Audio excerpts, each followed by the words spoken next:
All right, welcome back to the episode of Sims Reality. We got no chicks today, but that's okay though, because you don't need chicks to talk about money and politics and Exactly. shit. They bring Exactly. nothing, no insight. But anyways, I'm with Ace. How you guys doing? How you guys? Good to be back. Good to be back. I want to talk about a few things today. I want to talk about actually the geopolitical problems going around the world, man. With everything that's going on with Russia and everything that's going on with the next election with United States. Yeah.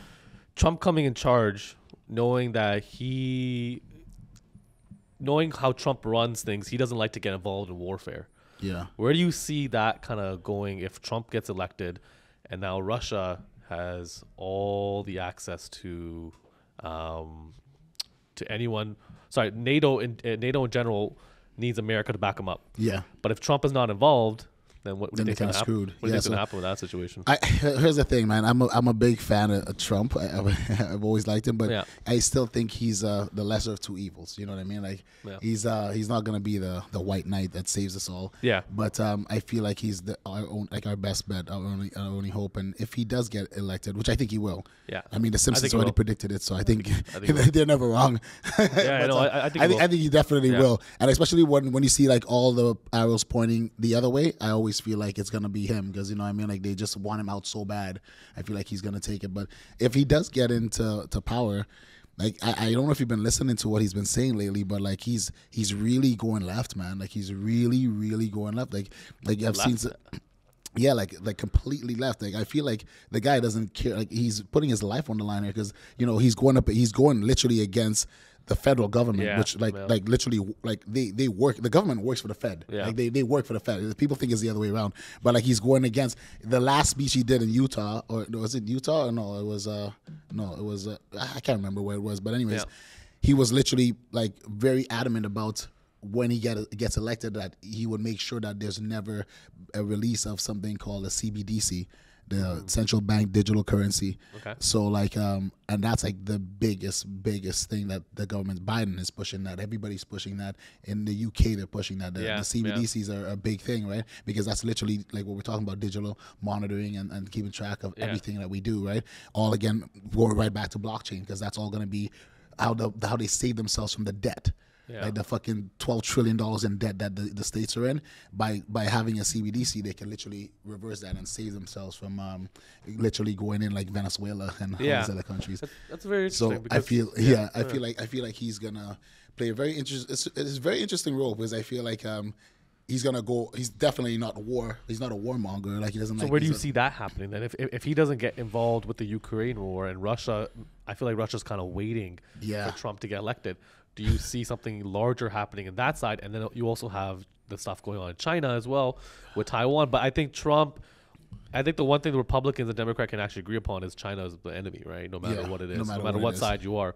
But I think when it comes to something like Russia, though, that's kind of an interesting thing. Like, is Putin just waiting for Trump to get elected so that he can go full on? And there's a lot of things with when Trump almost abandoned NATO or was threatening to abandon NATO. Yeah. I mean, if the United States is not part of NATO, that's it. Like I don't think anything. It's like taking candy from a baby. Yeah, you know what I mean. So, but I think Trump is. You know what? Go back to that. I think Trump is he's not an idiot. Like I mean, he plays the role. He plays possum, but I think he's not an idiot. He's a very smart guy, and he knows that the U.S. is lost. Like the States is done. Like being the capital of the world, that's over. Like I mean, we've seen that already. That's for the past 2 years. The BRICS forming that alliance. Like if China's the enemy. And China's a part of the BRICS, bro. Yeah. Like China's a big part of the BRICS, and they have more countries signing up. Like every couple months, every quarter, there's more countries. You know, you got China, you got India, you got Brazil, you got South Africa. But are those countries credible? That's the thing, because a lot of people say BRICS, those countries are not really credible. That's the thing. I mean, how credible is an army without a general, right? Yeah. Like I mean, you get enough people together, you don't need credibility, bro. I get what you're trying to say. You know what I'm saying? Like, if the states can't take on the world, they barely won World War II, right? Like they can't take on everybody. When they don't have any alliances anymore, like I mean, that's what we're seeing. The dollar's dropping. I mean, look at the Dixie. The dollar's falling like crazy, bro. Yeah. Like the dollar's never been this low. Why do you think that is though? Because I mean, I think that was just that was inevitable. The minute The minute Nixon depegged in 1971, he took us off the gold standard in 1971. I think literally 38 years later, we saw the biggest financial crisis of history, 2008. That was 38 years later, and then 16 years later, which was 2 years ago. 2 years ago. That was 2020. We saw 3 major banks collapse. So if you look at the window, our time lapse is getting shorter, right? You see that? You see what's happening there? Yeah. So, I mean, the writing's on the wall, and I think the states, the people in power, they know it. That's why they just keep printing money to infinity, right?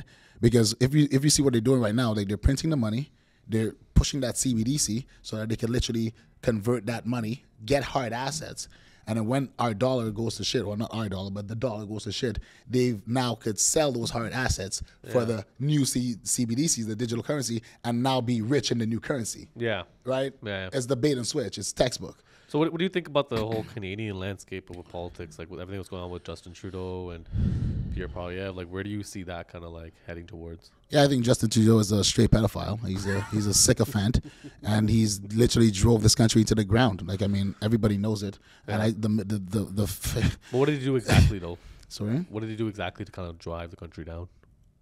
Well, it'll be easier to talk about what he didn't do. Yeah. Like, I mean, like, I talk to people about this a lot, right? I mean, when I first came to this country, it used to be the land of opportunity. Yeah. You know, people would migrate here, people would come here and, like escape, for refuge and a better life and stuff like that. And this is what it used to be, right? Yeah. When housing was affordable, I mean, I know that because I bought my first house at 21, and it was the banks at the time were giving. I got 5% cash back. The banks gave me $22,000 back for buying a home. That was the narrative back then, right? Depending on where you went to, RBC, TD, whatever, they would fight to give you come with us, buy with us. You know what I mean? That literally that was the thing. And if you're old enough, you know that, right? So I got 5% cash back from TD Canada Trust, and now my kid brother can't even get a house. You know what I mean? Like, he can't even pass the stress test because that's literally a side effect of Trudeau, his new world order and his. But some would say that like the housing problem occurred actually even before Trudeau. No, like there was think about it. 2008 when the states fell, Harper was in charge. Yeah, Harper was in charge. Our housing market was not even close to as bad with the housing market, because remember the whole collapse of 2008 was literally brought on, and it was kind of started by Bernie Madoff. Yeah, right. Bernie Madoff, yeah. There's a big documentary on Netflix with him now. He literally screwed up so bad that it caused that Big Short, right? Yeah. So that. Like what I mean, like in Canada, Harper had I forget what he had a policy in play. I forget exactly what it is, and I don't want to paraphrase, but like I had 3 houses renting at that time, and I was able to sell 2 and bail myself out. You know what I mean? Yeah. I had 3 rental properties at the time. I was like 26. So, it's just it just shows you like the power switched to different hands, and like, everything went to shit because, man, Harper had a good policy going, like, and ask anybody that's old enough will tell you, like, buddy, things were good. The unemployment rate was super low. Yeah. People were working and they liked it, right? Yeah. Because they could work and then go to the grocery store and afford to buy groceries. Right? Yeah. But now you see people working and go to the grocery store and they could barely.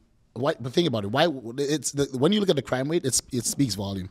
The crime rate's at all-time highs. Yeah. Because people are literally. You see the videos. People are literally stealing in broad daylight everywhere. Yeah, everywhere you go, there's just a feeding frenzy. People stealing because desperate times call for desperate measures, man. And you put people in that economic climate, bro, and. I'm scared. Like I'm actually scared to see what comes next. Is like it's young kids. Like I have a friend. But do you think that the whole problem? Because I feel like a lot of people. I feel like the hate for Trudeau actually came more so in 2021 than any sort of time, because he got reelected around that time anyways. Yeah, right? Yeah. So during COVID, right? And I think a lot of people started to hate him more after that. But I think, do you also think that it's because all the money printing that went on, but it was a worldwide issue, not just Justin Trudeau? If you look at like any places in the world, it's a worldwide phenomenon that's happening right now, right? I agree. Would you say that it's just unfortunate that he got the burden of the blame for that? But then also now, if you want, I also want to say this as well. When Pierre Poilievre comes in, he's have to deal with a lot of issues. Oh yeah. And I feel like when that happens, it's going to be a mess that they can't clean up, and it's going to drive them to probably a worse economic situation. And then again, the Liberals will come in charge. I think that's my prediction. Yeah, I think you know what? I think Pierre probably he has some good pitches, and I like the way he exposes a lot. You got to remember. Yes, the money printing. You can't blame Trudeau for that because it was a worldwide thing, like you said. Like it was everywhere. Yeah. Everybody, the UK, the States, everybody was printing money to aid for the big COVID, the big disaster, the Black Swan, right? Yeah. But I mean, there's a lot of things that could have been done, but that wasn't. You know what I mean? Like there's a lot of things that could have been done. Like for example, here's a kicker for you. Why spend billions and billions and billions of dollars, tax dollars, mine and yours, right? On making a CanArrive app bullshit. Oh yeah. I mean, bro, have you ever made? You know what I'm saying? Like, what kind of that's literally bullshit, bro. Yeah. Like people are desperately in need of help. Yeah. And you're spending billions on an app that could have you could build an app for $200,000. Yeah, I heard about that. You know what I'm saying? That was pretty bad. It's just like it's again. It's just I just hate the way this guy's bull-faced lies, and he's just like he doesn't give a fuck. Like he's almost so just callous about it. He doesn't care. Like you ever see him talk? He's just so nonchalant. Yeah. Like you know what I mean? Like Pierre Poilievre will tell him issues, they'll bring up issues, and he just literally passes it on like it's nothing. Like the people wanted this. He's like nobody signed up for this. Yeah. So like I think like Trudeau is literally the heart of the problem. I don't see any way around that. He just spent a lot of our money on bullshit, bro. And then he's taking trips to India and all over the world on his jet, and he's talking about carbon tax. Yeah. What about the convoy of SUVs that you roll around with? Like you know what I mean? I mean, make it make sense. You know what I'm saying? Like it has to make sense at some point.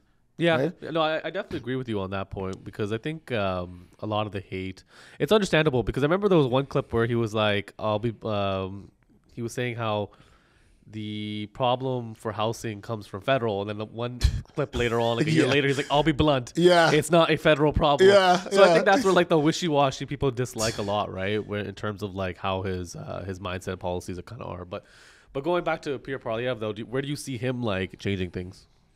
Well, I mean, he's I see like he's like a voice for the youngins. I feel like, and that's very smart. Like I'm not a big like guy into politics. Like I never really signed up to that. But like I like to pay attention to what's happening in the country that I live in. Right? Yeah. Like even though I don't plan on retiring here by any stretch of the imagination, but I feel like he's trying to be a voice for the young people, for the new generation. Like my brothers, their kids, their offspring. And that's good because nobody's thinking about the kids, man. I mean, brother, like, you see what's going on. We talk about it all the time. The kids now are going to have a really, really tough go. Yeah. I mean, there's just so many. We have geopolitical problems, like the deciding what gender you are problems, like trying to make a buck problems, inflation problems. It's just, where does it stop, bro? Like, I remember growing up just wondering what kind of, outfit I would wear. Like, you know what I mean? Like that was the biggest problem. Like, I remember just growing up thinking like, oh, why am I getting stuff from Byway, Mom? Like, why you buying me jeans from Zellers? Like, like you remember like that was my issues growing up. Like it was never this, like it's bad. It's really, really bad. So I see what he's doing. Like he's exposing a lot of the banks, and like he just had he dropped an article on TD, and he exposed that they had it was a $2.5 billion hole in their balance sheets. That's like crazy. Like a $2.5 billion like where did that money go? Yeah, right. So like I like the fact that he's very transparent and he exposes all these bad actors in our own finance and all community and stuff like that. So I feel like he's like the best play. He's the only play for us right now, and it can't get worse. It literally can't get worse. Like he's gonna have a tough job. But believe me, he's gonna have his hands full for sure. But I mean, bro, you can't do any worse than Trudeau. You cannot do worse than a gay anyways, I'm not gonna he's just I hate him. I can't stand that guy. So my other question in terms of like you were saying like you do crypto and all that stuff, right? Because we were talking about it earlier. Yeah. With how everything's going towards, people are promoting crypto, but you were mentioning before that it's probably not even the best thing to do in terms of having everything traced, because government can trace everything. Yeah. Exactly. So people have this narrative like, oh, crypto. Yeah. But then I think they think that there's freedom in crypto, but I don't think that's actually true. I think that you're more actually traced and locked in to the government's eyes. Well, I think I think people don't think that there's, because you got to remember, a lot of people don't really trust crypto, and a lot of people don't really know about crypto, and a lot of people don't really use crypto. Yeah. I mean, look in the room. Out of everybody in the room, I think I'm probably the only one here that actually believes in crypto, right? So they say like, 1 in every 6 person is a crypto head. Yeah. So we're still really early in the game. I think the people that are involved think that crypto is the only way to hedge against the problems, which is what I stand for. I don't think it's, like it's not gonna like be the end all be all. But for right now, the only solution is something that's it's highly divisible, it's hard, it's unbreakable. Till now, it's never been hacked or broken, right? But what's the value of crypto? Here's what I'm trying to say, because it's not backed up by anything. Yeah, no, and I don't understand that narrative. Why? What? Like our money's not backed by anything. So Military. Yeah, like it's. I rather crypto than the Trudeau, the military. Like you said, it all goes back to the government, right? I don't want to have I don't want to have anything that's like promised to me, like, and the military is just a promise, right? Oh, we're gonna fight for you. We promise we'll be looking after you. We have your best interest. Yeah, right. Which is not true, obviously. Exactly. So the good thing about crypto, what I like about it is, I don't have to. It's trustless. I don't have to worry about fake promises and lies. You know what I mean? And that's the beauty of it, right? So I feel like the people that are in the space that are actually in there, they're big believers in true self-sovereignty. Like, think about it, man. What really do we have right now in today's age, that if anything, if shit hits the fan, you could pick up and run with your intellectual property. Like, it's literally a seed phrase you carry in your head. I could go to Dubai, I could go to San Fran, I could go anywhere in the world. If Trudeau decides to bomb go crazy and just turn into the nut that he secretly is, like, bro, look what happened to Ukraine. Like, we see the examples that are all over the place. In the Ukraine, when the war started, people were fleeing. The poor people were getting bombed and they were fleeing with their belongings, their gold, whatever they could carry. And what was happening? They were getting seized, and they were getting robbed. You can't rob me from my Bitcoin. You can't rob me for. So that's the aspect that I feel like people hold on to, because it's intellectual money. Like, you know what I mean? It's a hard asset that you can't steal. You can't put a gun to my head and take it. Can the CRA seize the asset though? The CRA cannot seize. They can only seize Bitcoin again, or crypto that's on a centralized wallet. So that's why they hated it for so many years. So, like, for example, if you're on Crypto.com, Binance, or any kind of centralized wallet like FTX, for example, the government could come in and seize it because you don't own it. People think that having their Bitcoin on like a Binance, it's not your Bitcoin, not your keys, not your Bitcoin. Yeah. If you have it on an Exodus or a Ledger, then it's yours. Like, literally, you could take the ledger, put it, bury it wherever, and never have to go retrieve it again. Like, I could bury the ledger somewhere. I could destroy it. I could actually destroy the ledger. Listen to how crazy this is. I could put my Bitcoin on a ledger, destroy it, run to another country because whatever danger, whatever fight or flight, and then when I get to my safe destination in Dubai, I go out to the store, the Best Buy, I buy a new ledger. It's pretty much like a USB. Yeah. I download my seed phrase, and there's my $2 million of Bitcoin right there. Nothing works like that, man. Yeah. You know what I mean? Like, it's just the most beautiful protocol, and I think it's. I mean, I know it's the future. I think people need to understand it better. So that's why I teach this stuff, right? So going back to the whole crypto thing, so where do you see capitalism kind of going towards then? Because a lot of young people feel like capitalism is a failed structure in terms of how it's presented today, where capitalism before, if you were the smaller fish, you were able to cut larger and larger and play with the big fish. Yeah. But now it's nearly impossible for you to even enter into any sort of market because it's so overly dominated with monopolies. And a lot of people feel like capitalism now is kind of turned to like a oligarch society in terms of like there's only a few gatekeepers, or only a few individuals who can basically own everything. Where do you see like capitalism heading towards? Do you see that falling as a capitalism? I think capitalism. I think it's dead. I think like capitalism's so dead, man. It's dead, right? Like, I mean, yeah. Again, just always look at the macro climate that we're in, right? Like it's so dead because even here in our own country, like we see governments seizing accounts. That's literally the definition of communism. Yeah. Like that's literally like we're living. Governments coming in and seizing your bank account because you want to support a good cause. Mm-hmm. The truckers, the rally, you want to support something that you believe in. Yeah. That's not an act of terror. There's nothing wrong with that. Yeah. But then now, because you're going against the wishes of the adversary, now they're coming in and they're seizing your money. That's a big thing. Trudeau was getting sued right now for that. There's a big court, like he's actually getting sued, him and that woman, I forget her name, for all the accounts. These guys, like, they seize single moms, like people that needed their money to live. He ruined a lot of lives, man. And that's like, you look at it, they're going to court for that right now. Right, so you cannot do that with Bitcoin. And I was actually helping navigate with in the second phase of the trucker rally, and I told them, there's a company in Canada called Nunchuck. I'm like, you guys open up a custodian wallet and have people send you Bitcoin. The government can't touch it. And sure enough, they did that. Yeah. And I still have the email. I still have the email to this day of the people in Parliament trying to get access to it when they were going around shutting down and trying to break down the funding for the truckers. Yeah. And the email is, I gotta show it to you. The email that the Nunchuck Corporation sent them is like, learn about blockchain, learn about how crypto works. We don't have any information to give you because we literally don't have anybody's names or social insurance or anything like that. This is blockchain. It's completely synonymous. And like, we have nothing to give you. So you should learn about this technology because you're going to need it someday very soon. And when you do, we'll be here to help you out. That's literally the summary of the email.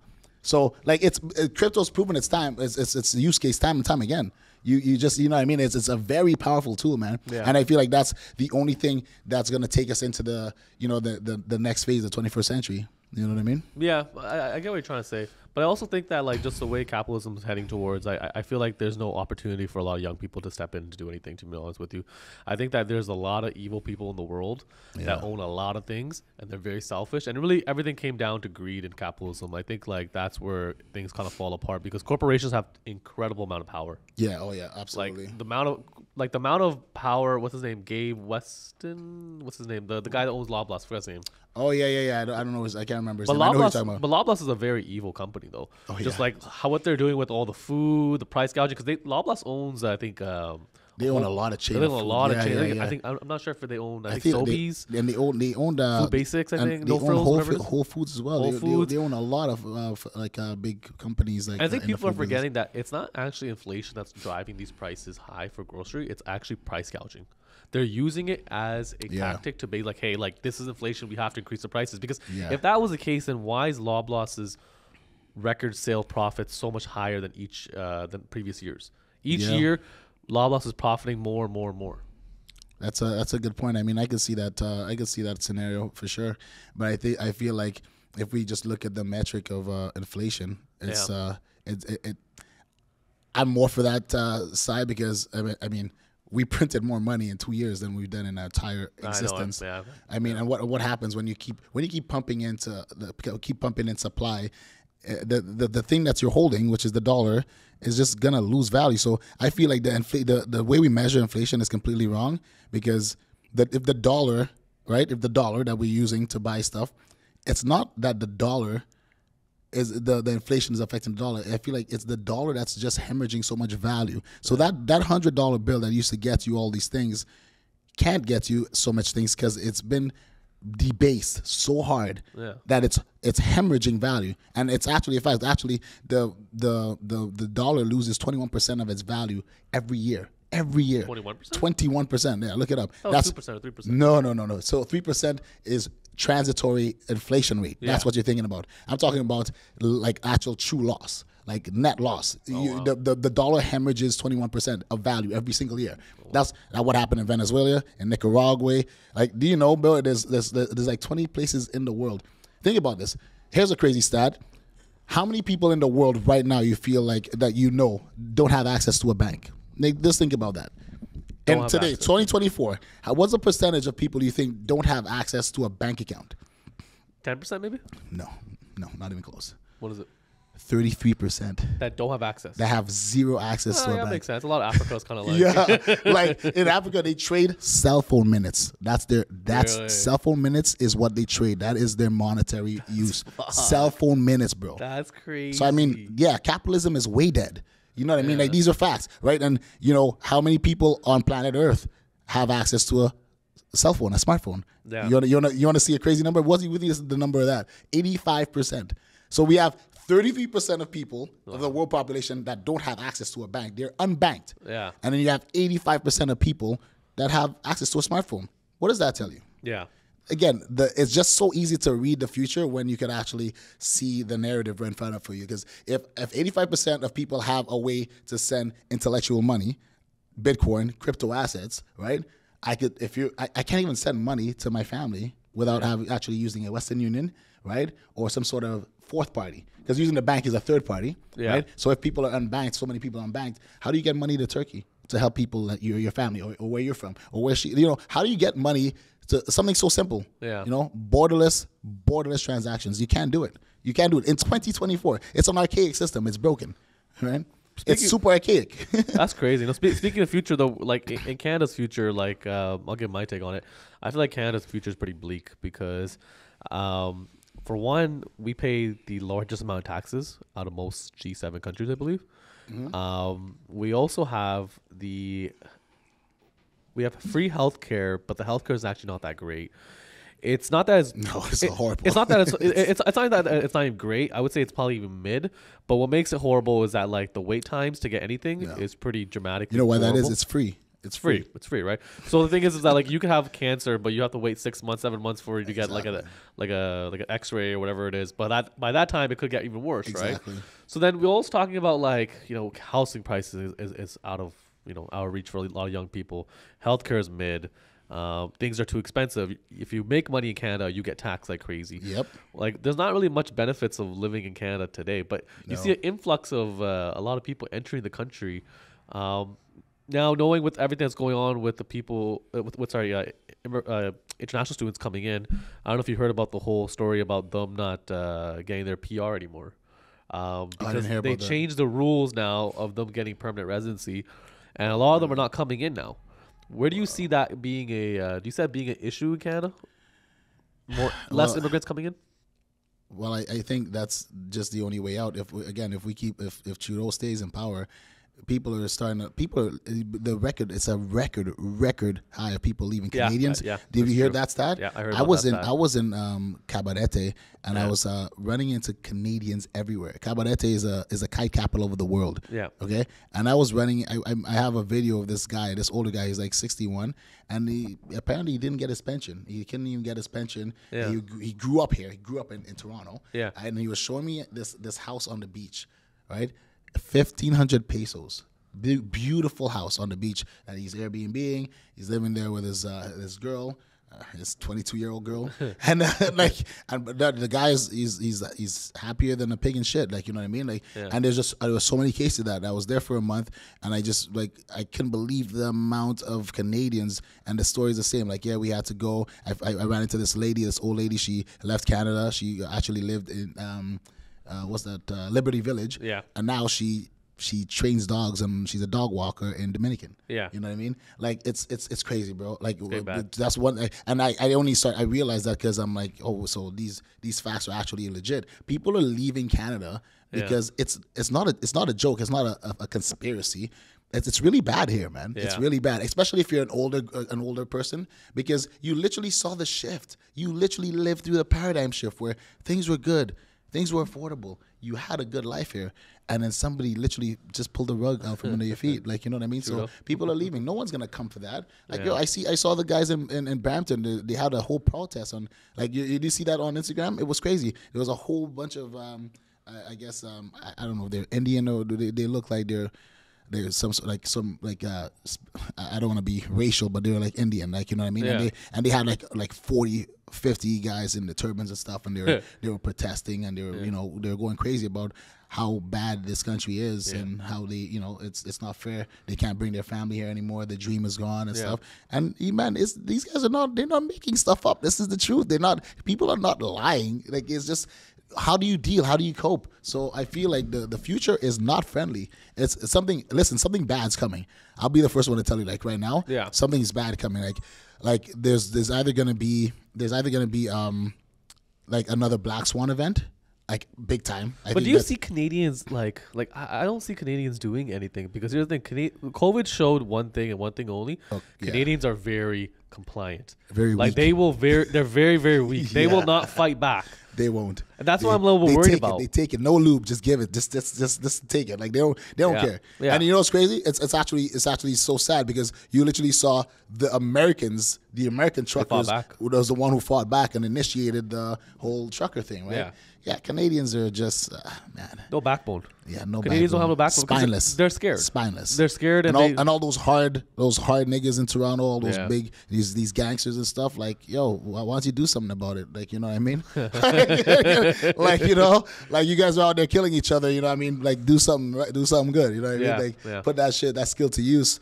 Make something happen. You know what I mean? Like, it raises those questions. You know what I mean? Do you know about the Toronto rap scene? Yeah. So I was actually talking to one of my buddies yesterday, and he was telling me that like the reason why a lot of Toronto artists don't blow up is because a lot of these guys have criminal records.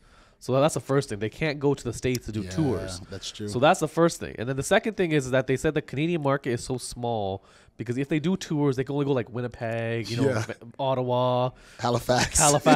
So they don't really grow. And so he was telling me that like the reason why Toronto artists don't blow up is because they don't have the resources that that American artists have, because he was saying that a lot of Toronto artists like Doovie, like he was telling me that particular rapper has the skill set of making it huge, but because he's so restricted, they don't really blow up in that sense.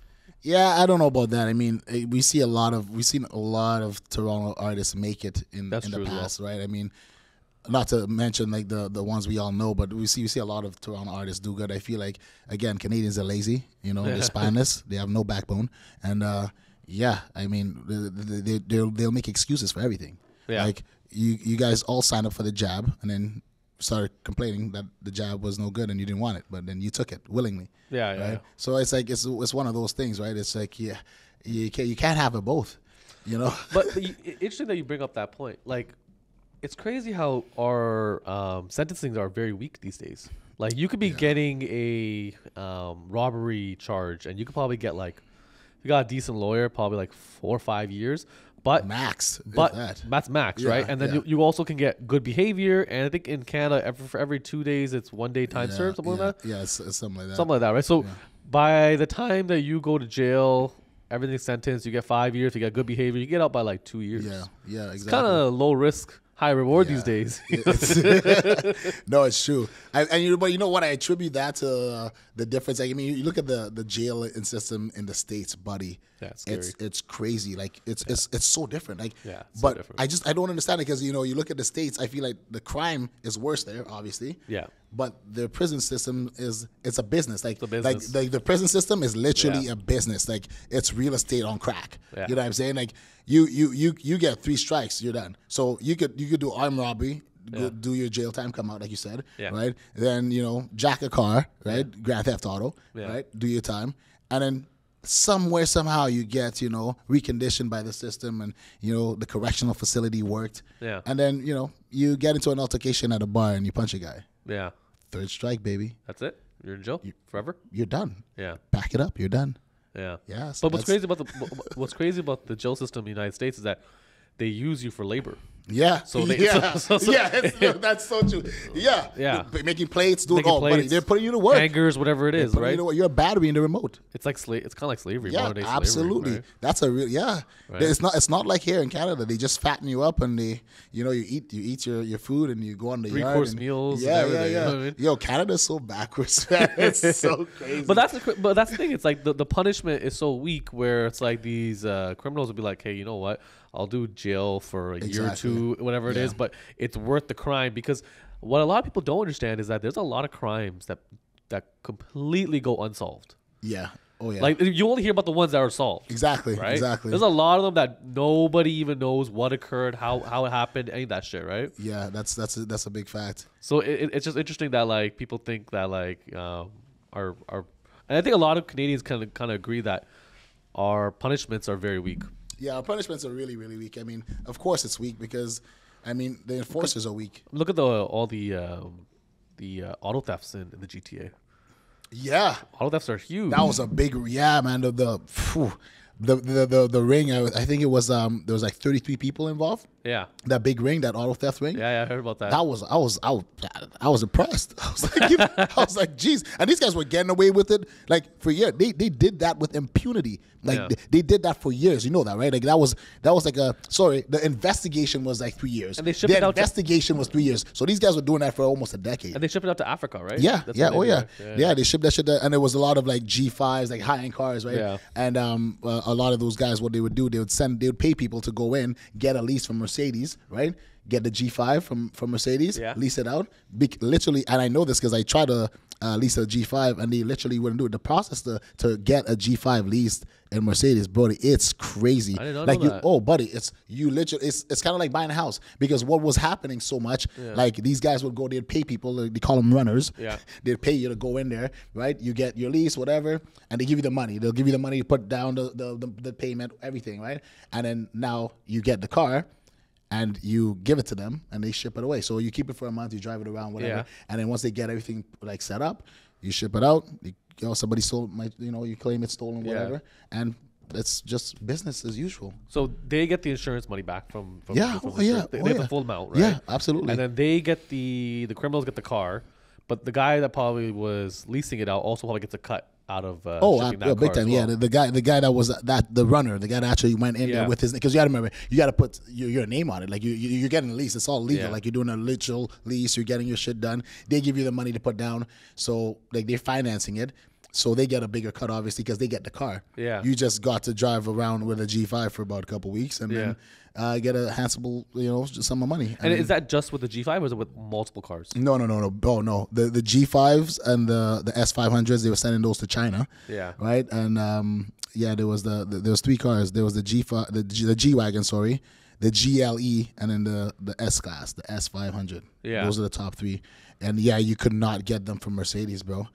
Really? You cannot. Yeah, I was forced to settle with a CLS, a CLS 63. Because you just couldn't get any of it was just such a crazy process to get those cars, because this was happening for years, and then Mercedes, they caught on, right? Because people are getting busted and stuff, and they just kind of caught on to it, and I feel like that's what kind of started that whole thing, and the cops got involved. But it took them 3. How does it take you 3 years? A 3-year investigation though. That's interesting. Like, you know what I mean? Like, were you guys like a part of it? Like were you trying to milk it? Like, yo, we gotta get this while it's getting good. Like, bro, 3 years. I'm like, it's quite obvious what's happening. I want to ask you something. Actually. I actually want to legit ask you something.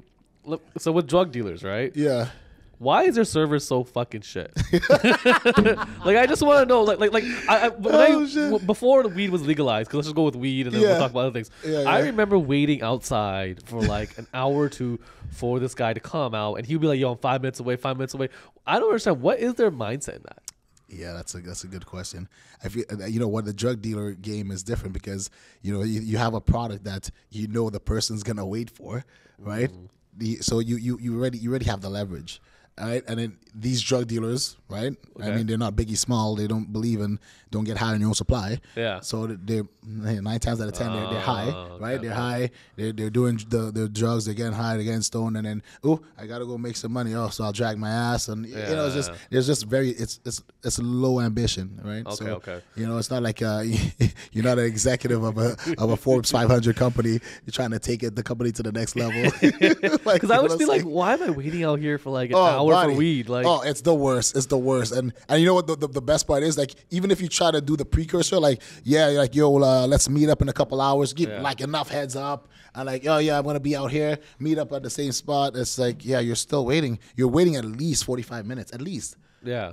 And I feel like everybody could agree with that. Like, it's just, I just never understood the process. It's just, man. Or you know what always got me? Well, let's meet up at Aaron Mills. Let's say, let's just use Aaron Mills as a spot. Let's meet up at Aaron Mills Town Center. Then you get there, you wait for 10 minutes. I'm stuck at square one. Reach square one. It's like, bro, I gotta drive 20 minutes. I gotta drive 20 minutes east. Like, I was waiting for 20 minutes. Yeah. And I'm calling you'd be calling the guy, and he's not picking up. The phone's ringing, so you're waiting. You're not gonna go anywhere. You already came out there, and then you finally get him after 25 minutes, and it's like, my bad, I got stuck, and I'm the square one. Just reach the square one, make it faster. You got a square one, and then you wait 10 minutes, and then you'll get your transaction. I think for anyone that wants to be a good drug dealer, I would say like the things that you have to follow is be more precise with your timing. I think that's the first thing, right? Oh my God. Imagine that. Imagine that. Right? If you're good on your timing, that's the first thing. The second thing is, I would say, give the right amount Yeah. that you're always supposed to give, right? Exactly. Second thing, never cheat your clients.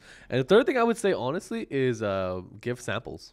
Yeah, and quality stuff. Quality stuff, right? Like, I feel like these are it. things that, like, I'm just, like, questioning these drug dealers. I'm like, back then, I'm like, wow, you guys are so fucking stupid. I'm like, if you just ran, like, a proper business, people would come back to you. Yeah. And it's a product that will never, like, go out of, like, market, exactly. right? Well, I mean, look at it. The government absorbed it so good. Like, they wanted a piece of the pie. But you see, you have to understand, you're thinking like a businessman. You're a businessman. You come from a line of, running businesses. So that's how your mind is literally, trained. You've trained your mind in that kind of that sentiment, right? Yeah.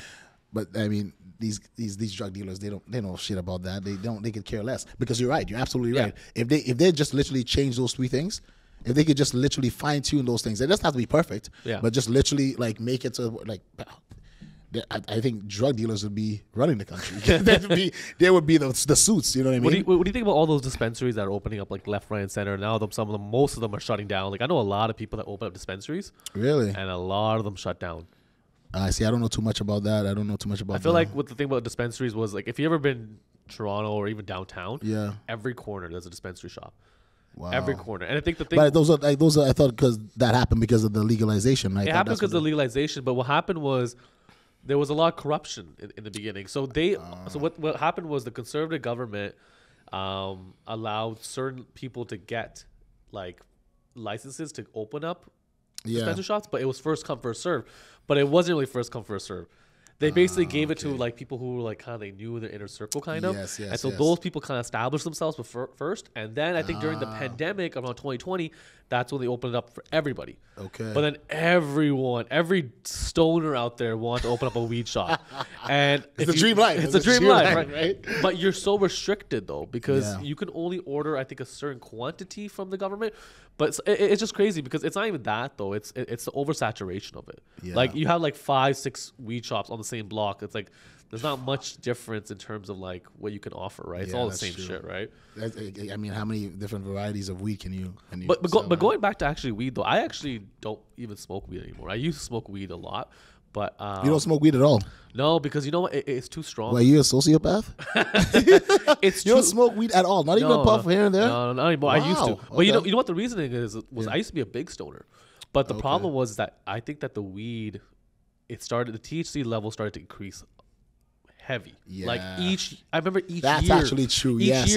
I say 30%, then 40%. and then they came out with the vape, the concentrated vape, which I think is not even like pure natural, oil or right? something. Yeah, it's like it's concentrated, right? Yes. And so that was like 99% THC. And I think truthfully right now, everyone that's smoking weed is a guinea pig. Yeah. Because I think in the next 10, 15 years, you're going to see a lot of cases of people getting schizophrenia. Yep. You're going to see a lot of people getting psychosis. You're going to see a lot of people get some serious mental health problems. I think you're right. I think you're absolutely right, because it's just like the whole tobacco thing, right? Think about it. It's literally tobacco. It's literally the tobacco. Tobacco used to be illegal. Tobacco used to be smuggled. Tobacco used to be sold underground like weed. Yeah. And then it became legalized, and it was good. And then, they'll tell you to do it. It was on billboards and on TV, on the commercials. They were promoting it. They were propagating the smoking of tobacco. And then 20 years later, cancer, and it's tar, it's bad. Yeah. When the big boys made their money, it's just, I feel you're absolutely right. It's exactly what we're seeing with weed. Illegal to begin with. Yeah. Bad.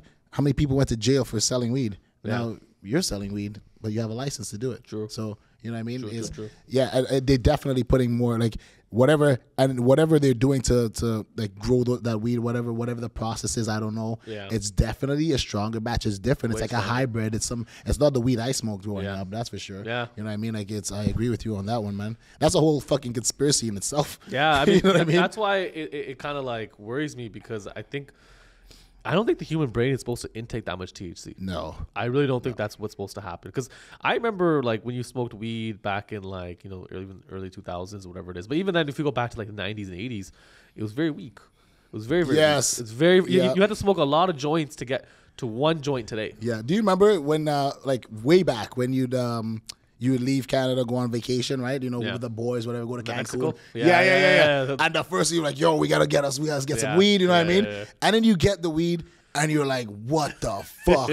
What the actual fuck? Like you smoke like this big bag, you know, and it's like it does nothing. Yeah, but it smells like weed. It is weed because it was naturally grown. It's like they would call it cess. You know what I mean? It was like, you know what I mean? Yeah. Like think about that. Think about that. Like how many times has that happened to you? Like and now that I feel like that doesn't even exist anymore. They're so good you at take it a couple now. puffs. Like and you're wrecked. They're so good at humans are so good at fucking trying to get a better high. I swear to God. Yeah. They're so good at just trying to like figure out to get a better high. What do you think about like what do you think about like legalizing shrooms though? What do you think about that?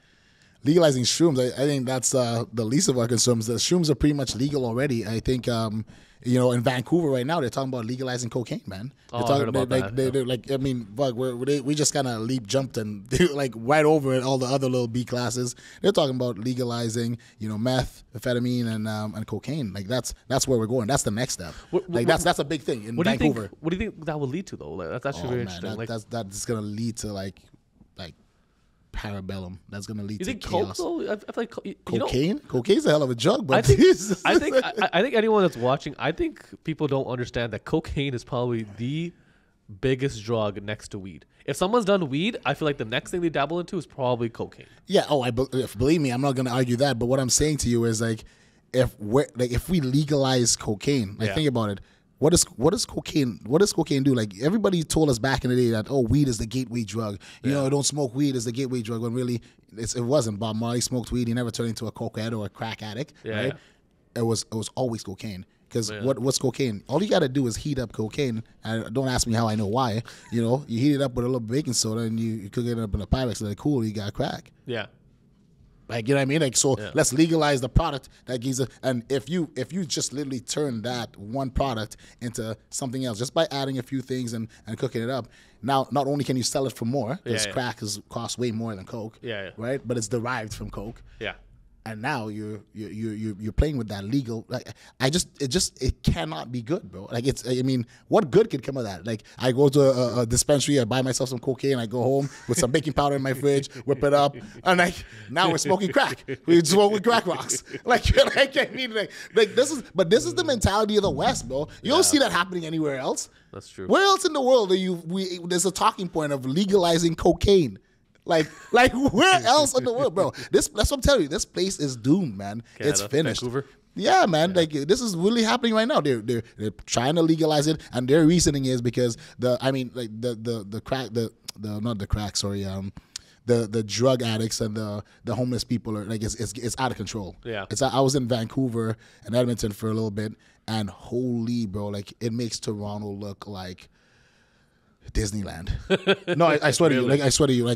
I went to one club. It's really bad. Yeah. Like guys are on the corner doing crack and doing meth and shooting themselves up on the like they don't give two fucks. Like they're doing it in public, and there's a lot of them doing it, and there's just no borders for it. I've seen that in Vancouver. It's insane. Yeah, and I witnessed it first time. And I was just like, yeah, this is not for me. You know what I mean? So like if that's your reasoning for making something legal because it's too big to stop. Yeah. Like it's spiraled out of control. Then I mean, you got a bigger problem. So let me ask you another question. What's your favorite conspiracy theory?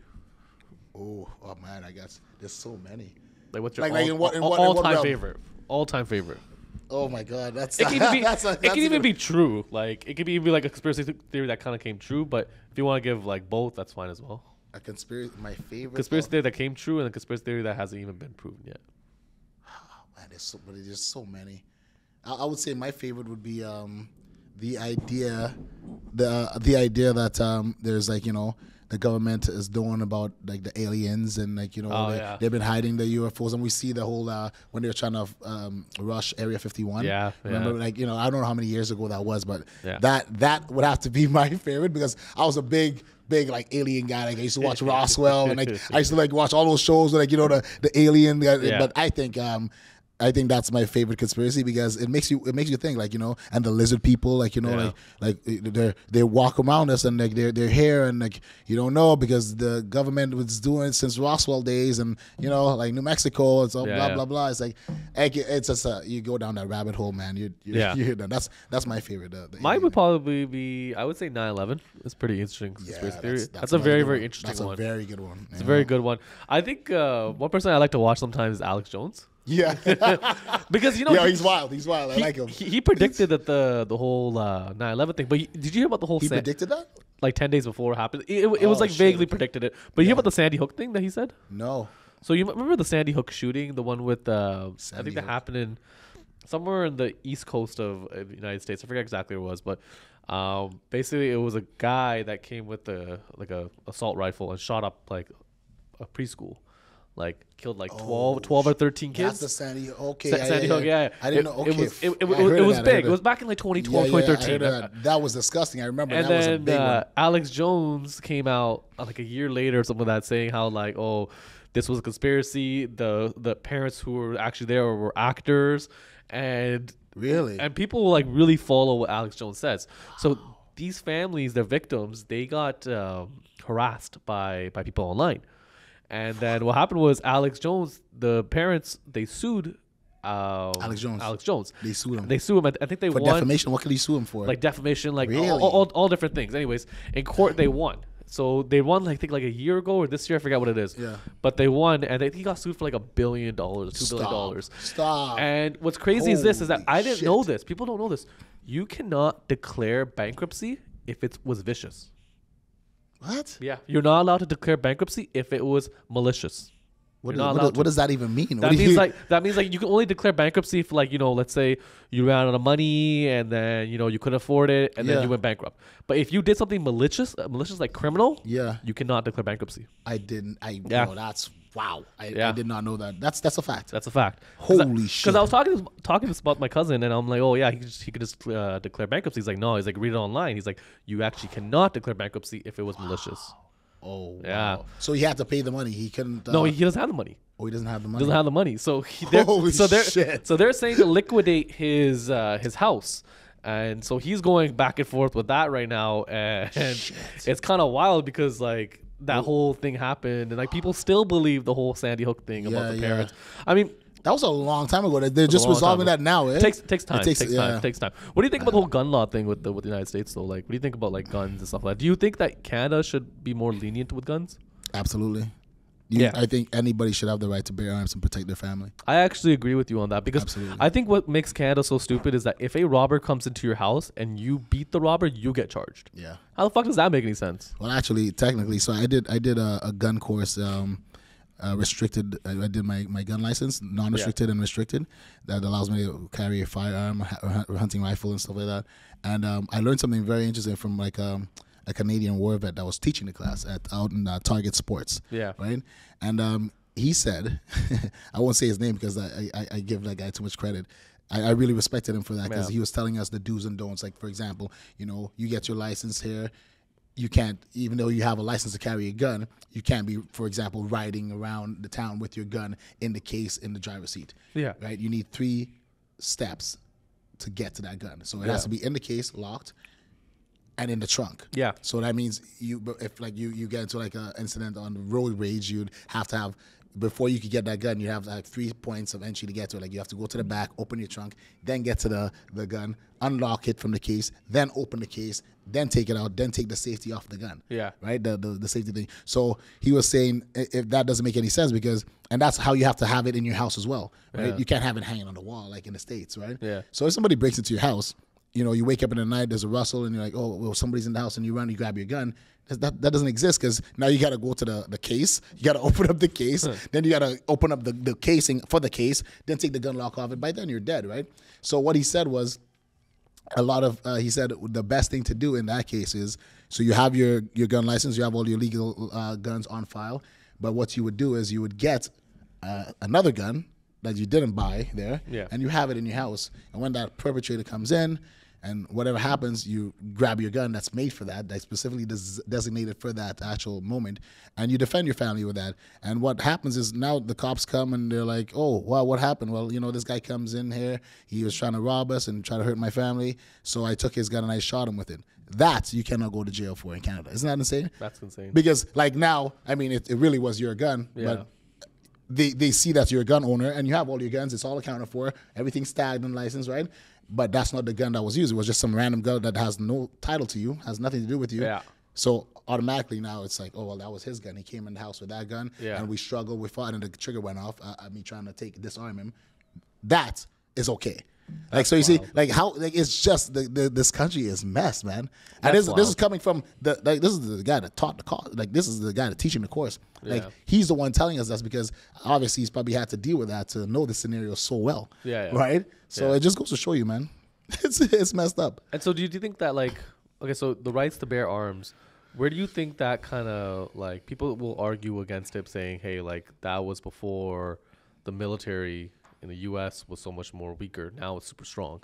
Now, if you even had weapons, because I think at that time the rights to bear arms was more so to dethrone the government in case there was going to be like some sort of like overpower, right? Exactly. But absolutely. I guess in this era, in this sense, like even if everyone had bear arms, I'm pretty sure the military would just slaughter everybody if that was a point. So people will argue like that amendment is no longer valid in today's. Well, the people have the power, man, and that's why if everybody had gun license, and if it was like the states, that's why think about it. The states, the people actually know, like in the states, the people actually know how things work. Yeah, like. People have the power. The many always overthrow the few. So if the government wants to deploy the army or whatever, but everybody has guns, there's more people than the army. The population will it's just numbers, right? It's a numbers game. So I mean, you could deploy the army, call for the reserves, whatever. I mean, when 6 billion or 6 million people, sorry, I think Toronto has 12 million or something like that. Yeah. If they're all armed and they all agree on one thing and they're united, there's no stopping them. Yeah. And I mean, that's why you see them constantly trying to put us against each other, segregating us, right? Yeah. With the whole jab. Think about that whole jab thing when everybody was like, well, you can't come to Thanksgiving dinner because you're not jabbed. You got to get jabbed or you can't come over. It's like, really? Because, I mean, that wasn't an idea that we got. They put that in our heads. They put that on the table, right? Yeah. Protect each other and all that bullshit. I mean, I just never signed up for that, right? Yeah. But, like, it's just, I feel like it was just another tool to keep us segregated. Because if you understand, if you could separate and kind of break down a community or a society and then strip them of the right to bear arms, buddy, you could have these guys wear tampons if you wanted to. They will literally be putty in your hands because they have no fighting tools. They are not united, first of all, right? Yeah. So they have no power in numbers. Then they have no weapons because they legally can't bear arms, and they have no voice. Yeah. It's textbook twattage. Yeah, and that's what I was trying to say. Was living in Canada is just it's a horrible crazy place to live in because it's just there's no benefit to the average person anymore, in my opinion. Yeah, man. I feel like they stripped so much away from us, and now, and like I said, with COVID, it really showed how compliant people were. And that's why I was saying, like, with it actually made me sick to my stomach, bro. Yeah, it actually made me sick. The to my stomach. lockdowns were insane. Like everything that was kind of going on, it kind of blew my mind that people were just like, okay, well, this is life now. We have to accept it. But like you got to fight back with it, right? Yeah. And some people did. Chris Guys, I remember. Oh yeah, the poor guy. I feel sorry for him. He got canceled, right? He took one for the team, man. Like he got canceled hard. He can't even fly. Like he can't even. He's black. He cannot fly on any international or domestic flight in Canada. Like I think he can only fly private now, man. He cannot. He's blacklisted. He cannot take a plane. But he has a pretty rich background. Yeah, he's got money. Sky Homes, I believe. Yeah, he's got money. So I mean, he still fly. Like I said, he flies private and stuff like that. Yeah, I ran into him at the Sundowner. He was I frequent there too often, I guess. But like he's got money. But like the way they treated the guy, and he was just speaking the truth. You know about his wife? No. The wife was like she has like big boobs, kind of Asian looking, kind of. She cheated on him with an older man, a sugar daddy. Really? Yeah. I didn't know about that. I remember this was during COVID. No, this was like after it, and then he was just like. I remember there was like a post on social media, and he was commenting on it. He's like, "Yeah, this fucking whore left me for this older man." Blah blah blah. It was just a bad year for that guy. Yeah. And I remember he tried running for mayor.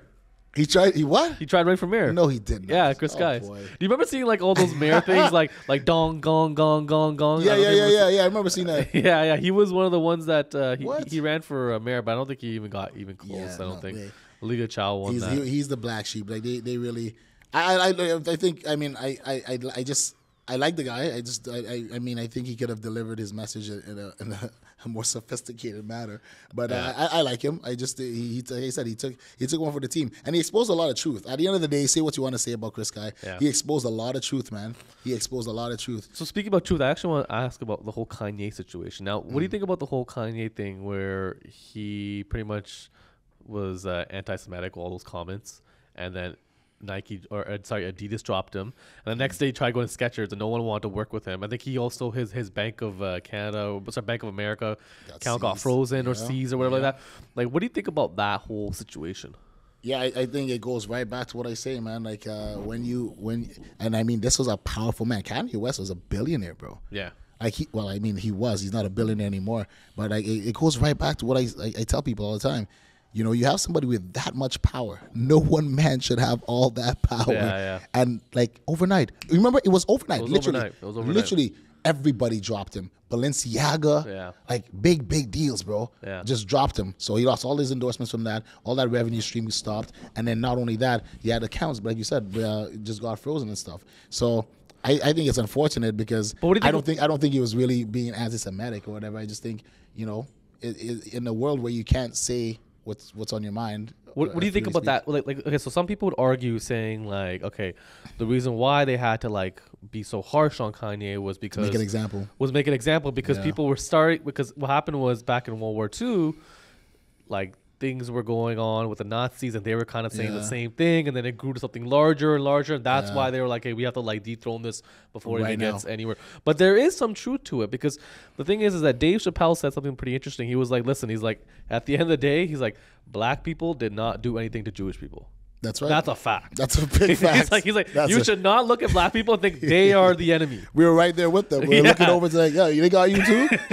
Like, you know what I mean? Like, so he like that comment was actually kind of truthful to a certain degree, because when you actually look at it, like honestly and truthfully, like there are very powerful men out there that do, you know, have a lot of power, and they do come from one ethnic group, right?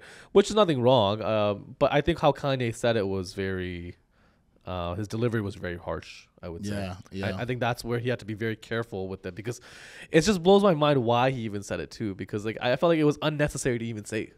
But here's the thing. But the problem stems from it's just he just said words. Like I mean, like is it that like are we that sensitive now? Like you know what I mean? Like you grew up in a day where you know people call you, you know, whatever racial slur they'll throw at you, say things to you, whatever. It was just a common thing. Like you dealt with it. You know what I mean? You didn't have to worry about getting canceled or losing funds. You know, somebody calls me a nigger, I'm not gonna start crying about it and call the cops. Like you know what I'm saying. So what I feel like it blew way out of proportion. The man said something, whatever it is, that it was his views, his opinion, and now he's getting like he literally got made they made an example out of him. I feel like that should have never happened, because I mean this is land of the free and the brave, right? Like you know.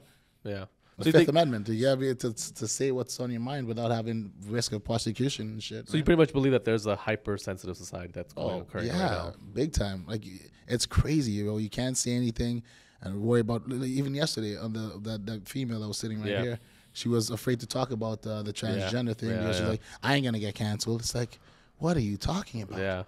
We're just having a conversation here. Like this is the world. Like it's everybody's so sensitive. You know what I mean? Like men are wearing the panties, women are wearing the drawers. It's just like it's a role reversal, man. It just shows you what type of fake society we're living in, though. Because here's the thing: is that like, in my opinion, everyone's racist. Everyone has their own opinions, and everyone says shit. Like I'm sure a bunch of people made Jewish jokes or Hitler jokes or whatever like that is, but it just blows my mind that it's all this like facade that you have to show in person or online, where like, oh no, I'm a righteous person, I'm this, I believe in like liberal views, points, and all that stuff, right? I think it's just the persona of the people care more about than actual like real hard truths. You know what I mean? Like people love that fakeness.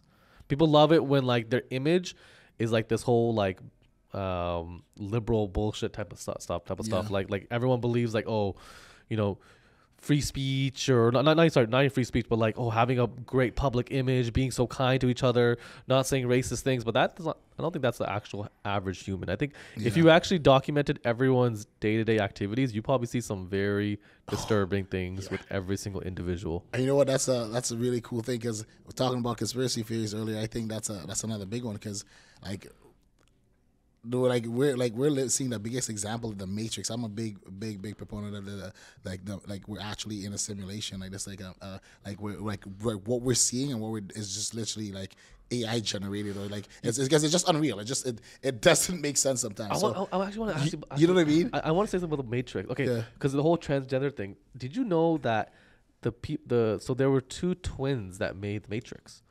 Oh yes, the Wazowski brothers, and they transgendered to later on. But both of them did though. Oh, no, they both did. They both did. I thought one of them did. No, both of them did. Oh, they both did. Yeah. Oh, I know. I heard the one did. I didn't know. Yeah, wow. Apparently, both of them did it. I guess. I mean, they are twins. So. So is it? Do you think it's actually biological, or do you think it's more so like nurturing? Like that's what my standpoint on it. Because even like we were talking about on the pod, like I always thought it was more so nurturing. I think. Wait, what's nurturing? Like I believe that if you tell someone you're a girl, you're a girl, you're a girl, I think eventually you will believe that you're a girl. Like same way with like depression. If you go to a therapist and the therapist is like, no, you're depressed, eventually you're gonna believe that. Okay, maybe I am fucking depressed. And you're gonna want the prescriptions for the depression. You know what I'm saying? Like, yeah. So do you think? I think you're right. I think you're absolutely right. And that again, that's simply because, we live in a society where they've watered down the men. Yeah. Because at any society, the foundation of any society lies on the male, male populace, the man. Yeah. Right. If you water down the man, and you know what? Think about it. That's another conspiracy to the side, to the tangent. Because if you want to dethrone any populace, yeah, what do you do? What was the first thing you do? You take out the potential army, which is their men. Yeah, no, I agree. You take out if you could take out that phase before it even happens, buddy, it's so advantageous. You already won the war. You already won the battle. So I feel like they've watered it down. They've made masculinity such a joke. They've made this misogynistic idea thing so like bad that you can't really be a man or be risk of things. I want to get canceled. I can't really talk about manly things or be a man or whatever like that. So yeah, I think that's all. I think that's all bullshit because it's not what I think. I think it's just. Like you said, right? If you go to a therapist and you say you're depressed, yeah, the therapist is gonna prescribe to you exactly what you want, which is the pills to aid with your depression. But growing up, there was no such thing as depression. You go to work, you went to the gym, you went out, and you just rinse and repeat. Like what I mean? There was like, why is depression such a mental health? That's a new thing. That's literally mental health and all this depression shit. That's like just literally in the past decade. You know that, right? Yeah. But where did that come from? I think a lot of people get depression and sadness confused. Yeah, yeah. I think people think that like because you experience sadness, you're depressed. Yeah, you're depressed. Yeah. I think that's where like the stigma where people are like, oh, you're depressed. People don't care about it anymore. They're like, oh, okay, right. Whatever. Like it is what it is. They don't even know the difference between being sad and depressed. Right? That's a good way to. But that's why I think that like just in general, I think people are not even like emotionally intelligent as well. I think that's the fucked up part. Is like people don't want to like the thing about emotions that you should experience every emotion properly. I think that no matter what it is, life is about experiencing everything. You can't experience you wouldn't know what happiness is until you experience sadness, right? Exactly. So it's the same thing. It's like you have to take everything and actually experience it, right? Yeah. Whether it's mad, sad, happy, whatever it is, it's the whole experience that matters. I think people are so childish with like thinking like, oh, especially with women too. Like women are like, you ask women what they want in life, they're like, I want to be happy. Like what the fuck is that? Like what does it mean to be like? That makes no sense to me. You cannot be happy every moment of your fucking life. It's just. But it's you know what? It's people are delusional. It's exactly. Some NPC it's pure NPC because it's the delusional thought, man. Like even with success, like people thought they'll ask you. I'm sure you get all the time, like oh, how did you get so successful, or what did you do to get where you are in life, whatever. Oh, automatically, you were lucky, you were born with a silver spoon, whatever. They automatically associate that with what they see now. They don't know about the backbreaking stuff you had to do. They don't know shit about the struggle. They don't know nothing about what you actually had to do to get from that point there, right, to this point here. Do you think luck? Do you think luck plays a part in it though? No, I don't believe in luck. I don't believe in luck, and I don't believe in coincidences. Simply because I think like it's just words were invented by men, and I think that's just something that a man invented to justify like downfalls, right? Because Mark Cuban was saying that like he's like realistically speaking, he's like, would I ever be a billionaire again? He's like, no. He's like, it took pure luck. He said like, well, here's my standpoint on it. I think being a millionaire doesn't require luck. I think it requires some good strategic strategies and a little bit of hard work. Yeah. Because being a millionaire is not that far off, to be honest with you, right?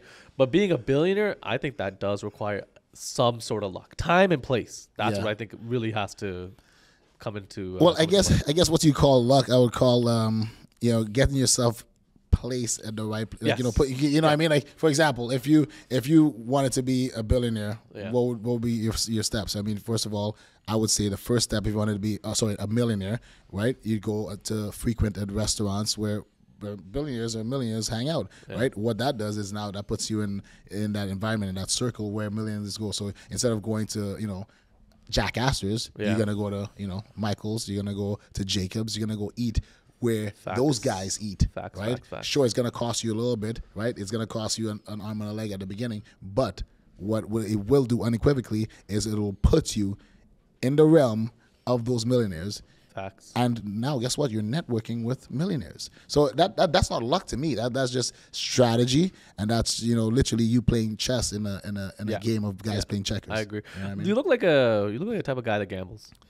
Do you gamble? What do you play? I've been known to dabble a little bit. Yeah.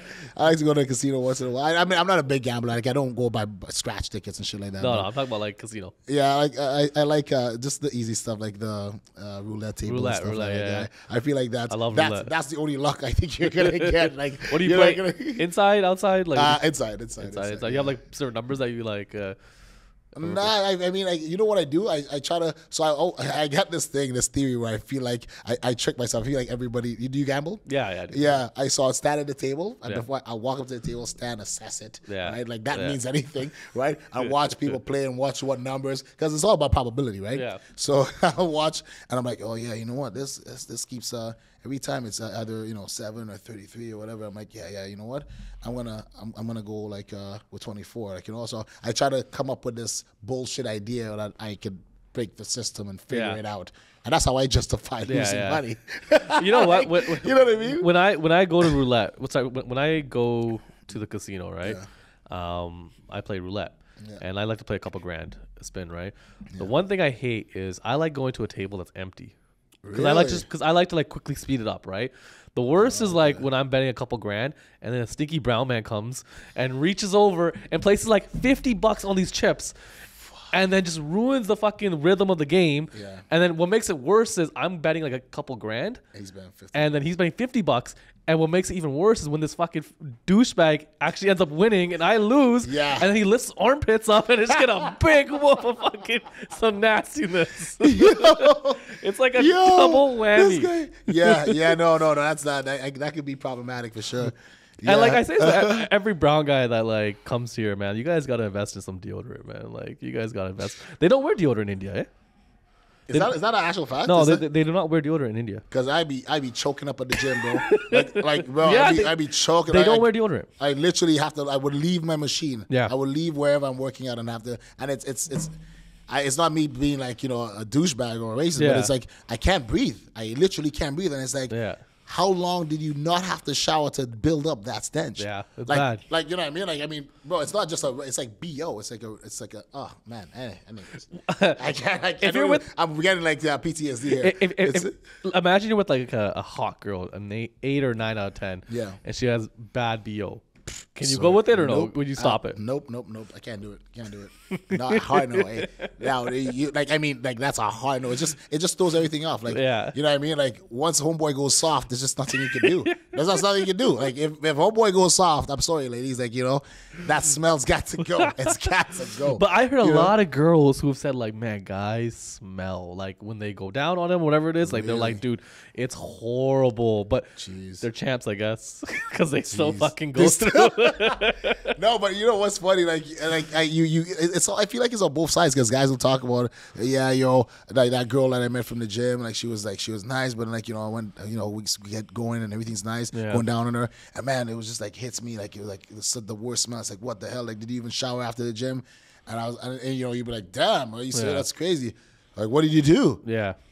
Well, I ate that pussy, bro. I did the job. Like I was, and you're like what?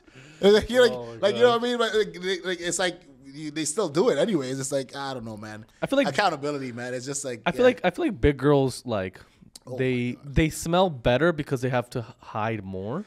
You know what? I give big girls a lot of credit because big girls, like, even though, I mean, some big girls will say they're a 10, they know they're not. Yeah. But they put in a lot of work. Because I agree. They have to do the overcompensation. Yeah, because they're big. Yeah, exactly. Yeah, so I give them a lot of credit. Yeah, because I noticed that big girls smell really good. So you go for big girls? No, I don't go for big girls.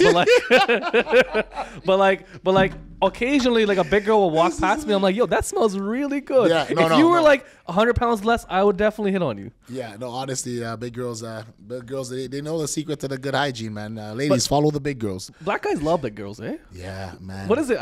What is it though? That's a good question, man. I ask them all the time. Yeah. I don't know what it is, man. They'll go for like 400 pounds, 500 pounds, 600 pounds. Because whenever you see a 600-pound girl, it's always a black guy. I feel like it's that obsession with the big booty. Like, yeah. I feel like, but I mean, there's a big booty and there's just a wide load, bro.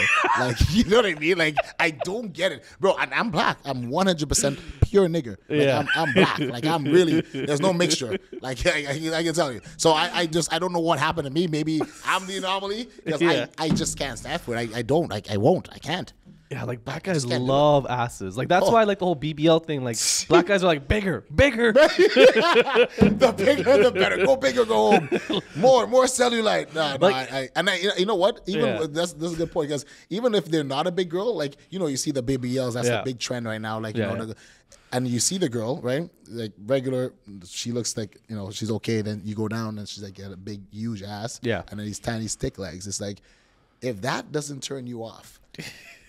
Then you got some serious deep dark secrets. You got some skeletons. Like as a man, I could never go with a girl with that over when they overdo the BBL. Like a little BBL is fine, whatever. But like the ones I'm talking about where it's just like ridiculous and it's like boom, huge. But the legs are like sticks and it's like horribly designed. Yeah, it's like guys, the black guys love them. Like black guys are they love the BBLs. Different breed, eh? Yes, unfortunately, I can't speak for them all, but yeah. But yeah, no, this was a good episode, man. Listen, if you guys want to hear more about this stuff, I think we're gonna do more weekly segments with like different entrepreneurs and all that stuff, just to give you guys more quality content. We probably know you guys like the chicks and stuff like that. Wait till you guys see the next episode before comes that. I can't wait to see that. But anyways, guys, make sure you guys like, subscribe. You can follow us on Rumble, YouTube, Instagram, TikTok at Sims Reality, and stay tuned, guys. Take care.